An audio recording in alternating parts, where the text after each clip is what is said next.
Hey, everybody. Welcome to Global Leaders Local Coffee. Today, I'm welcoming Zheng Wei from Accredify. Thanks for joining us today. Thanks for having me, Mike. Well, I always start this show, and usually I'm doing it in my mornings, but today I'm doing it in my evening, and it's your morning. Are you a coffee drinker, and do you have a favorite beverage that you're drinking? 100% coffee drinker. So right now I've been exploring local coffee roasters. So I want to show you guys, I have with me, this is a local brand. It's called Perk.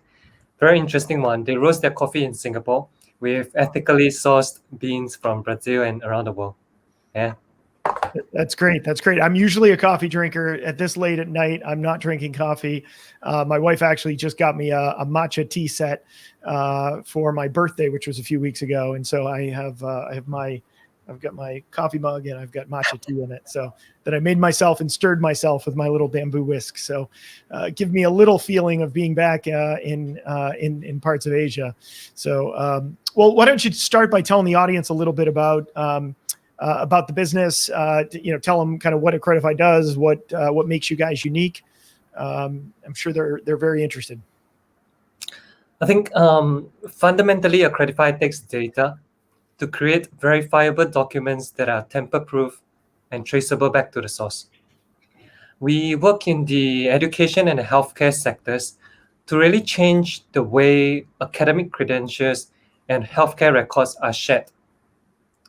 So what's really special and unique, I think, is the sector we are in, they have a lot of legacy systems and the people are generally late adopters. But what we managed to do is to create a product that have sufficient impact, easy enough to implement, and affordable enough for them to go through the procurement process easily. So with that, we managed to tackle two of the notoriously difficult sector in the market. And what I find fascinating is so many people with blockchain technologies have tried to find a use case or tried to find traction, right? And I think there's so many people who have looked for companies like yours to actually kind of start to have some use case or product market fit success. And it sounds like you found it. How did you actually kind of come across the opportunity? Is that what you started with as the primary idea? I imagine right now you also have a lot of people trying to digitize a lot of old processes. So, maybe even COVID environment may have helped you a little bit for people to, be in different environments, working from home, et cetera. Can you tell a little bit more of the story? So interestingly, you brought up blockchain, right? Because the thing is, we try not to even bring up the word blockchain. So I think the key to our success is not using the word blockchain, basically. There's a lot of hype around the term. There's a lot of hype and there's a lot of confusion and a lot of things in the market, just noises that make people kind of repulsive against the word blockchain, right? So we always focus on the objective, and then only when our clients, our partners, our investors, whomever decides to dig a lot deeper, then we share about the blockchain. So that to me is kind of the key of how we got so far. But back when, whether COVID has helped, I think so, because COVID has really forced a lot of companies to digitalize and adopt new technology. It's kind of like natural selection, right? Either you adapt to it or you perish, basically. So a lot of digital solutions in the past, they are more of a good to have, right? Especially for schools that are running, well, why do you want to introduce something different, right? Sure. So digital solutions are good to have. And what COVID did was to shift that into a need to have, right? So we see a lot of solutions from a good to have to a need to have. For sure. Online delivery, on-demand delivery, whatever it is, right? So it's definitely a black swan event. And I think for entrepreneurs like ourselves, we just need to make sure that we continue as a need to have. And if not, how can we, in the COVID new norm, position ourselves to be a need to have still? That's what I think. Oh, that's great. And I know, because we talked about this a little bit briefly, in this COVID world, you're also struggling with the same challenges I think all businesses are struggling with, which is missing your teams, missing getting together with people. Can you tell the audience a little bit about what you miss the most, I guess, with this kind of work from home or remote environment? I think it's been about 6 months since the real outbreak of COVID, right? Since March, our team has grown by twice the size. So we were aggressively hiring throughout the period. And then half of my team has not seen each other. So it's a pity. So we still do our regular video calls. We play games on the calls. We have lunch together, but it's just different. So very interestingly, we were just talking about this, right? A couple of us is actually looking into renting a house and then staying together, so we can make that a little bit like our HQ as well.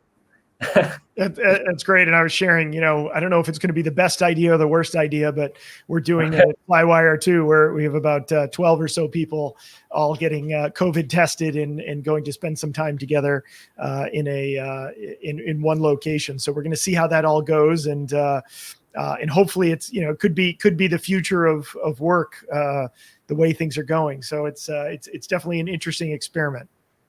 Right. Well, one thing I often ask, entrepreneurs is, can they look back on their childhood and envision kind of what they're doing now, or any parts of their childhood or their upbringing, their experience that gave them hints as to the passions they'd have in their professional careers. And so, when you think back, can you see any correlations? I think one of the key factor that played a huge part was that my dad was an entrepreneur himself. So from a very young age, I was exposed to the in and outs of running a company. I kind of see the struggle, see the good times as well, and this up and downs along the way has direct impact to my life as a kid, right? And it gave me a very practical view of what running a startup is like, or just running a company or business in general is like. So we've been flooded with stories of overnight success, founders raising exact amount of fund, da da da da da. But you and I know that is hardly the case, right? 99% of the time is just sweat and blood. That 1% is what people kind of see. So I think it was very helpful for the past 20 over years that I saw that. And then when I jump into this, I kind of jump into it with two eyes open, I think. but I'm very interested in this also as well, because your background seems to be more like a professional CEO instead of a co-founder CEO, kind of role. How do you think that actually impacts, your mentality towards this? Yeah, I always say I was the unintentional CEO. I always thought I would start a company at some point in my career, but never kind of thought I would inherit one effectively.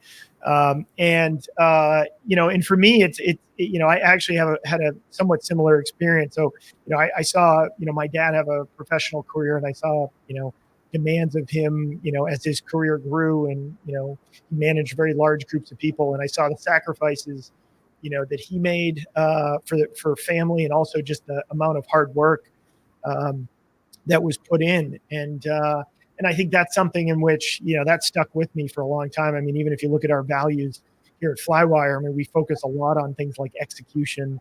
It's not the thing you see written about the most in TechCrunch, or, you see on Twitter, is like actually doing what you would do, and adjusting and executing.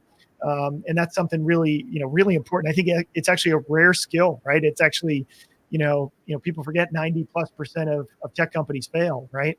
And you don't read a lot of stories about the failures. And you see a lot of stories of raising capital and about spending, and, lots of press releases. But, I think the reality is it's hard to build one of these companies. It's hard to scale one of these companies.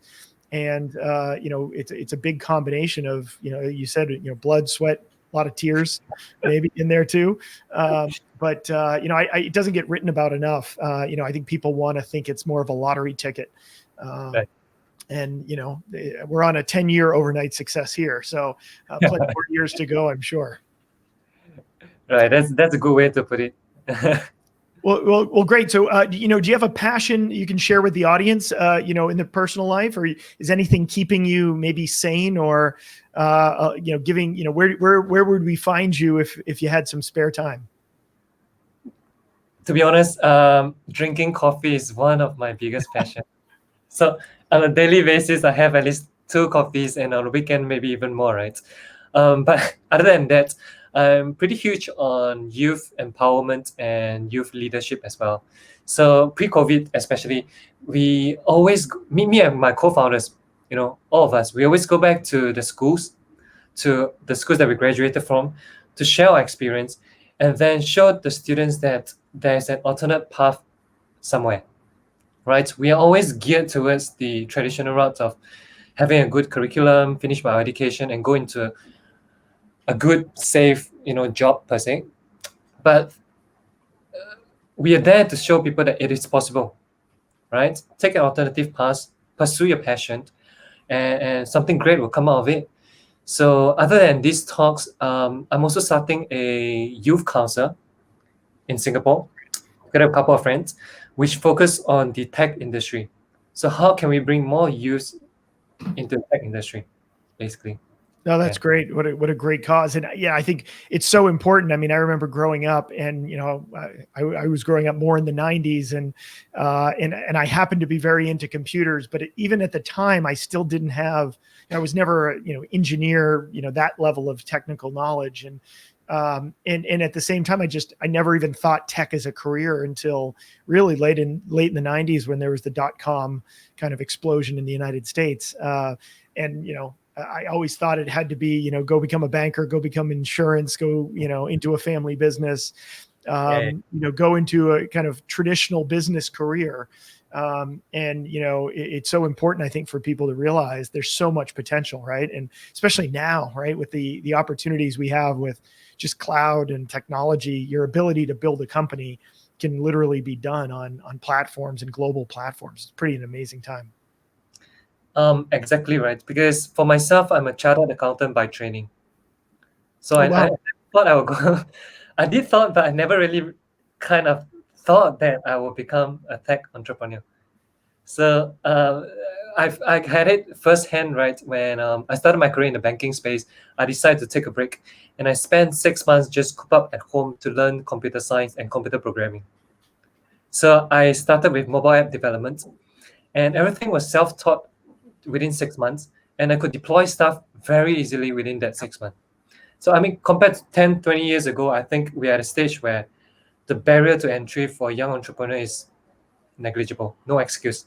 Yep, for sure. Well, last question for me. So I know there's a lot of people out there who are either thinking about starting a company or maybe running a company.